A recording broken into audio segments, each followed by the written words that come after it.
আসসালামু আলাইকুম বন্ধুরা, আপনারা সবাই কেমন আছেন? আল্লাহর রহমতে আমিও ভালো আছি। তো আমি এখানে নিরামিষ বাঁধাকপির সবজি রান্না করছি। তো প্রথমেই আমি জল আর লবণ দিয়ে বাঁধাকপি আলুটাকে সেদ্ধ করে নেব। কড়াইয়ের মধ্যে দিয়ে দিলাম তেলের মধ্যে দিয়ে দিলাম একটা কাঁচা লঙ্কা, পাঁচফোড়ন ও পেঁয়াজ কুচি। পেঁয়াজগুলোকে নেড়ে চেড়ে এর মধ্যে শুকনো লঙ্কা, আদা, জিরে বাটা দিয়ে দিব। এগুলোকে ভালো করে কষিয়ে নিয়ে এরপরে ওই সেদ্ধ করে রাখা আলু ও বাঁধাকপি দিয়ে দিব। এর মধ্যে পরিমাণ অনুযায়ী হলুদ ও স্বাদ অনুযায়ী নুন দিব। নুনটাকে বন্ধুরা আমি অল্পই দিচ্ছি, কেননা সেদ্ধ করার সময় আমি নুন দিয়েছিলাম। এরপর নেড়ে চেড়ে ঢাকা দিয়ে দিব।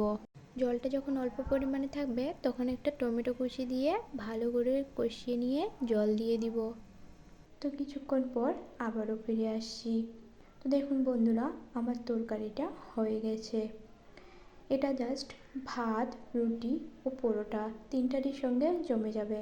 আমার এই রেসিপিটা যদি আপনাদের কাছে ভালো লেগে থাকে তো আমার চ্যানেলটাকে সাবস্ক্রাইব করে দেবেন।